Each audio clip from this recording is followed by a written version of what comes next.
Y'all afraid of Tampa Bay? I'm being dead serious. Are you afraid of the Bucks?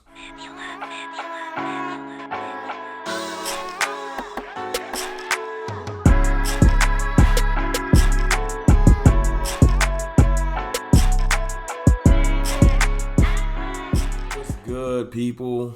It's your boy, Mr. Rome, Cowboys fan talk, right back like I never left. What's up with y'all, man? How you feeling? Are you shaking?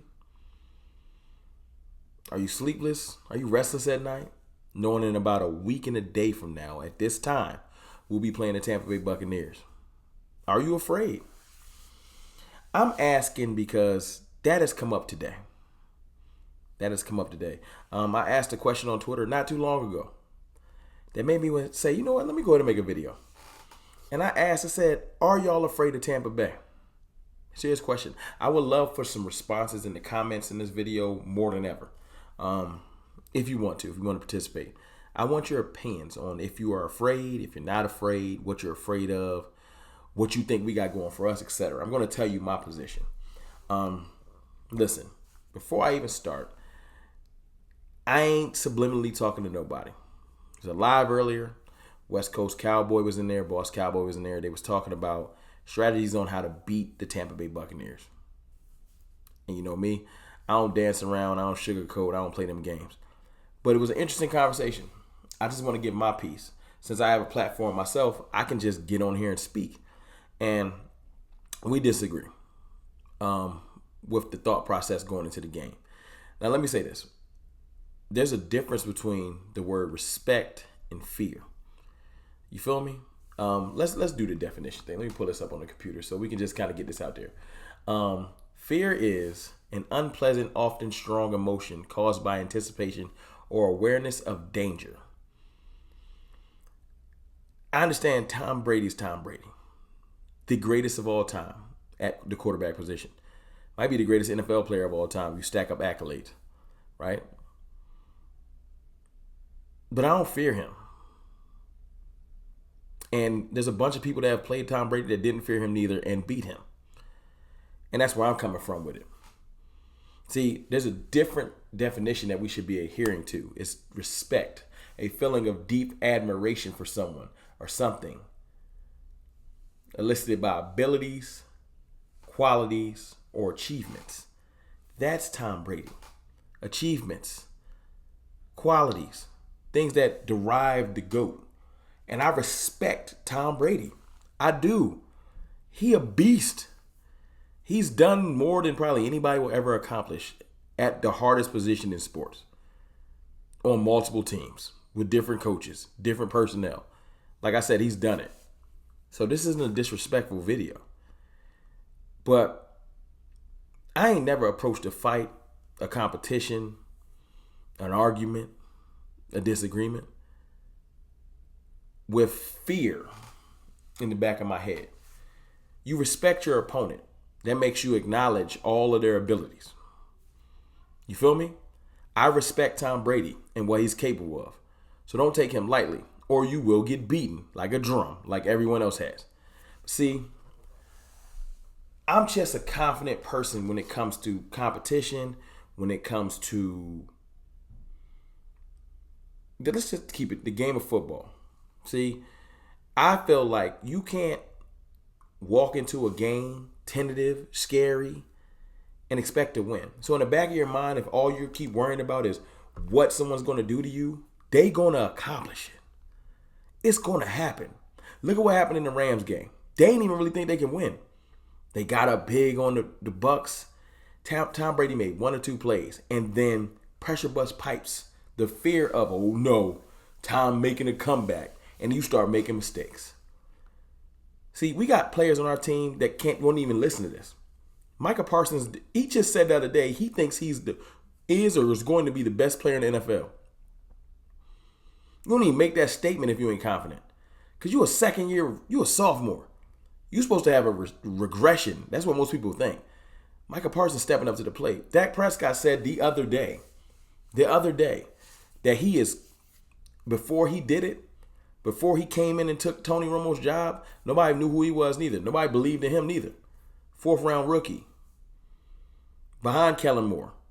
Somehow took the job, strangleholded the job, and strangleholding and made the Joneses pay him. Everything he do was not supposed to happen. See, you dealing with two people that are the leaders of this team that just have mindsets that are too strong for walking around and being afraid of 12. Nah. See, I'm with them. Ain't no fear over here. I feel like we're not only going to win, I feel like we're going to dominate the Bucs. And they ain't got nothing to do with the score. It's not about blowing them out. I think they're just about to see a different team. And for a lot of people to bring up last year's game is disrespectful to my team. You disrespectful. You feel me? You're implying that Micah Parsons didn't get better. You're implying that Dak Prescott is not fully healthy and got a chance to go through a full training camp. You're implying that CeeDee Lamb ain't about to ascend in his 3rd year. I know there's problems with this team. But you're forgetting that Tampa Bay got problems too. People just overlooking that. I know Tom Brady didn't accomplish a lot. Tom Brady done held L's too. He ain't in Tampa Bay by accident. He couldn't get it done in New England. He said, well, I ain't got enough weapons. And he chose the best place. Salute. It worked. But as good as Tom Brady is, even he realized when I don't got enough, it ain't going to work. And guess what, people? Antonio Brown, Rob Gronkowski ain't walking through that door.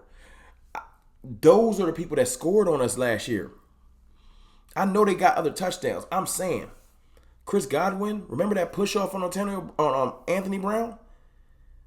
He tore his ACL last year too. He's still supposedly questionable. I know he's supposed to play week 1, but he hasn't touched the field since the ACL.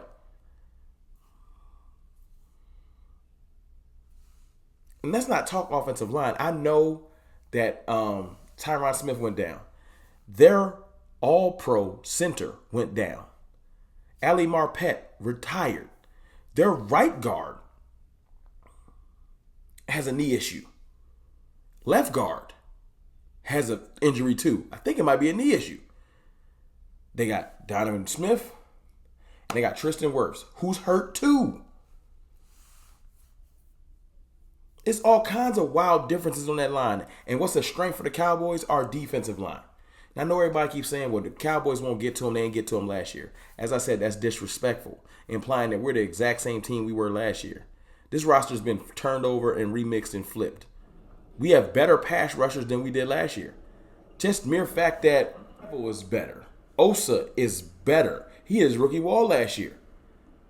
Like, just think about it. Anthony Barr was now on this team. I think I'm just dumbfounded at the fact that we got so many assets. I sent a tweet out earlier just saying, if you're not going to mention, when you mention the Cowboys, if you're just going to focus on just us losing our left tackle and refuse to acknowledge how many great players are still on this team, you just lying to yourself. From Dak to Zeke to Tony Pollard to CeeDee Lamb, I know Michael Gallup got to get back. To Zach Martin, I know that's just one old lineman. When you get to D-line, it gets serious, though. D-Law, Osa Odigizua, Micah Parsons, Anthony Barr, Dante Fowler. Am I tripping? Trayvon Diggs, Anthony Brown, Malik Hooker, Jerron Kearse. The depth that we have at every defensive position. And I know that Tom Brady has diced up people over many a year. I respect him. You should respect him. You should respect everybody. You should respect the Commanders. You should respect the Eagles. Even though you don't like them, even though you might look down on them slightly. Know that they still have attributes and can still get busy. If we don't go into the game respecting our divisional opponents, they'll beat us, even the Giants. But you have to establish some dominance too. Tom Brady has probably won plenty of games in this league, just everybody just being afraid. I don't know what we're going to do. He missing people too. He tried to retire for a minute. His coach gone. He got a new coach. There's all kinds of different flux going on in Tampa. They ain't the same team. That defensive line is different. There's a lot of differences going on in Tampa. And I know y'all just, because it's Tom, you're ignoring it. But when it starts to get shaky over there, I don't want to hear no excuses. Because you don't give us none. All I'm saying is this, man. This week, we about to get into it. Trust me, I might go live tomorrow. We're going to talk about early talks on how we're going to beat the Bucs. Because that middle looking real soft. And we got probably the best defensive weapon. The best defensive weapon. I can go into the game and say I have the best defensive weapon in the league. Maybe not the best defensive tackle or edge rusher like Watt or Donald. But Micah Parsons is a jack of all trades, and he might be the most versatile defensive weapon in the league. Able to do pretty much anything on the defensive side of the ball. We got that. The Cowboys got that. Walk around and know that. Act like you got that. I shouldn't have to give y'all pep talks on the fact that although we are figuring out some things on the offensive line, we got weapons. This ain't going to be easy for them. If you think Tom Brady, Todd Bowles, and them think we sweet, you lying to yourself. Because last year, I know almost don't count, but last year we gave it to him. And Micah Parsons didn't even know. He said it. I was finding myself. He said it.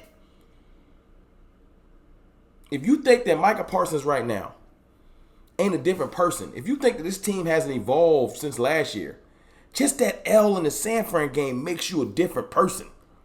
If you think that we the same team, you lying to yourself, and we two different types of fans. And I respect that. You do you. You live with the 4-letter word of fear. That ain't me. I ain't afraid of no team on our schedule. I think that they about to go out there and show y'all something different. But maybe that's just me. Maybe I'm Captain Kool-Aid Man, Optimus Prime, whatever nickname you want to call it, Delusional, Homer, whatever. Call me whatever. I ain't telling you to be like me. I'ma do me. Y'all continue to do you. It's your boy, Mr. Ron.